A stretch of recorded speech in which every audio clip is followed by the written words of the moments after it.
Guys, alam niyo kung anong uri ng prutas ito. Ito, oh, tingnan niyo. Oh. Kung wala niyo, kung anong klaseng prutas ito na kinakain. Yan. Oh, tingnan niyo. Ito ay bago kainin, ay pinipisil-pisil. Pinipisil-pisil, pisil-pisil-pisil. Ganyan. Pag malambot, saka susubuin. Huwag mong galawin! Aba, hindi pwede. Bawal. Nanganggat yan. Yan. Malambot na. Ano nga? Hindi pwede.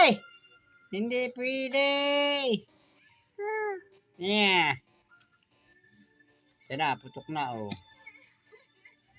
Oh. Hmm. Hmm.